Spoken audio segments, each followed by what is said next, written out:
Hey, Pastor Steve Waldron here today. I just want to tell some people why I am a Christian. No, Christianity is not a crutch for losers. It is not a religion for the weak, even though all of us are weak in certain ways. The reason I am a Christian is because I feel like that affords the most evidence of any religion that is out there. Now, one of the things in talking to atheists and agnostics over the course of years that I found out is that they really don't like evidence at all. And they'll call evidence assertions, they'll call it logic. They want to default into logic and philosophy. And even that, 40 years ago, like 1% of philosophy professors in the U.S. were Christian. Now it's well over 40%. And you've got some of the Alvin Plantinga and others, some of the greatest, Gordon Clark, philosophers in the world, are Christians now. C.S. Lewis was, Francis Schaeffer, these type people. And so, if you just look at the evidence of what you see, what is around you, you realize Darwinian evolution could not be true. Let me explain what I mean. How could, and I know I'm going to get a lot of hate mail from this, but I love you anyhow. How could a male, just listen please, how could a male and female of each species, with all of the intricacies for procreation, happen to evolve identically at the same time and the same geography amongst all mammalian species in the world? How could this happen? And even fowl, and even fish. What about the seahorse? What about the seahorse? An exception doesn't prove the rule. It proves there's an exception. It proves there's a God of creation. How could matter come into being? Pasteur, many years ago, disproved spontaneous generation. Where did matter come from? How did matter self-organize? How did matter give rise to consciousness? How did single-cell organisms, regardless if we don't even know the mechanism how they came into being, evolve into multi-cell organisms? And how did the same mammal that's a whale become a mammal that's a bat, that became a mammal that's an opossum, that became a mammal that's a kangaroo, that became a mammal that's a man, that became a mammal that's a primate?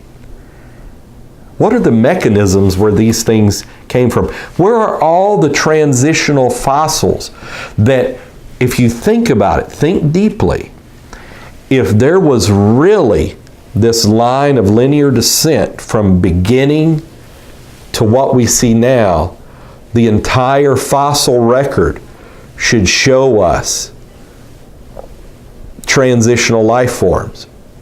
They show us none concrete.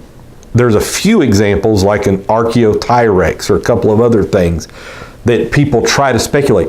That's all they've got over the millions of fossils there should be, or multi-millions of fossils that there should be. Everything we see, there's a Cambrian explosion. Everything is fully formed. They're the exact same things we see now, except maybe a little bigger. Christianity teaches amazing morals. Love your neighbor. Do good to them that hate you. Pray for them that despitefully use you and curse you. Bless and curse not. Do good to your enemies. This is the highest morality. It's got the best fruit of any system in the world, properly interpreted. It gives you a Declaration of Independence, a Constitution, a Magna Charta, a freedom, to where we've got self-government instead of man-centered government. Rights come from a creator, not issued at the decrees of a government. So the reasons I'm a Christian is the historical evidence is overwhelming. Whether it's in the Old Testament, almost on every page, there are archaeological discoveries that confirm the validity of the Old Testament.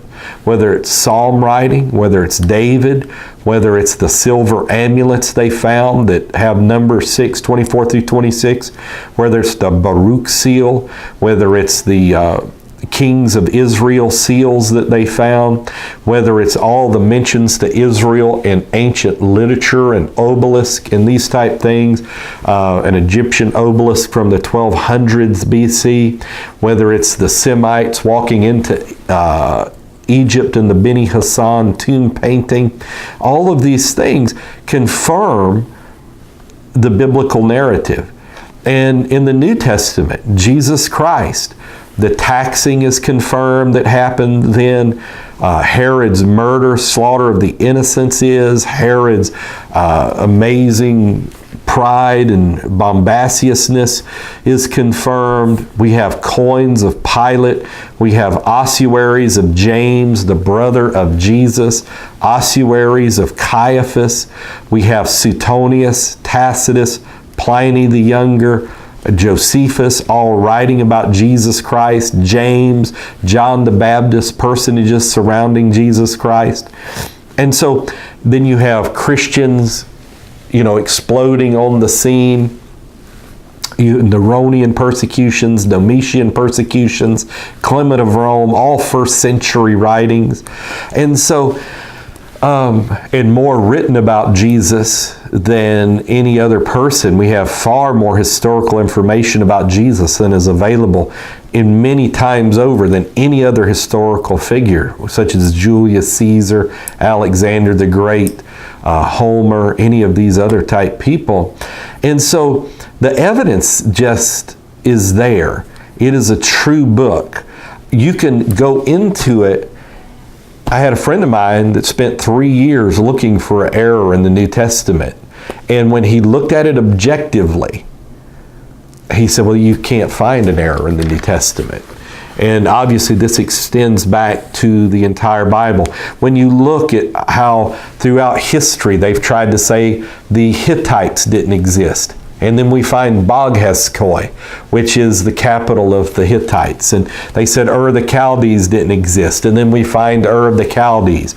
You have Sir William Ramsay going to the Mediterranean to go over the writings of Luke and to say the book of Acts never existed as a high skeptic. And then all of a sudden he writes a book saying, I'm now a Christian because Luke was the greatest of all ancient historians, basically. You have Lew Wallace, who spent 8 years in the top libraries of Europe and America to write the definitive account of why Jesus didn't exist. And he found himself crying out to God like Thomas, saying, my Lord and my God. Crawfordsville, Indiana. So you have all of this, again, objectively, the evidence is there. Muggeridge was an atheist who became a Christian. C.S. Lewis, atheist who became a Christian, because the evidence is just so overwhelming. And so I don't know what it is where people don't even understand what evidence is, what archaeology is, what manuscripts are, but there's something horrific out there. And people are just trying to use logic. I've studied philosophy and logic at a PhD level, some of the finest in the world. And I will tell you this, one thing I did not know till then was that philosophical truth is not even reality. It's not even absolute truth. Something can be philosophically true and literally a lie.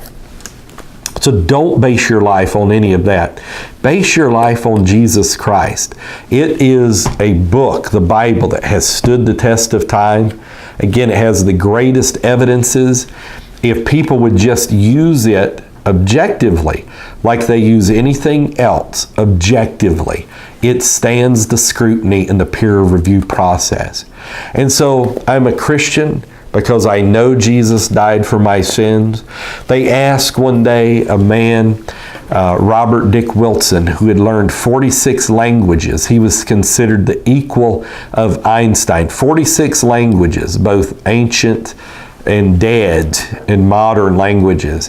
And they said, what's the most profound thing that you've ever learned in all of your learning? This brilliant Princeton professor of 46 languages. He said, the most brilliant, profound thing I have ever heard is that Jesus loves me. This I know, for the Bible tells me so. He wrote a book called The Scientific Investigation of the Old Testament. And in this book, he says you can, every syllable, every letter of the Old Testament, you can believe it 100%. You can believe it. If you die lost and go to hell, you have no one to blame but yourself. Because you know you feel the Spirit of God. You know He loves you. You know He talks to you. You know you see creation all around you speaking it. And you willfully reject Him. Humble yourself. Come to Him. It's the greatest decision you can ever make. That's why I'm a Christian. I want to go to heaven and be with Jesus, my Creator, Savior. God bless you today.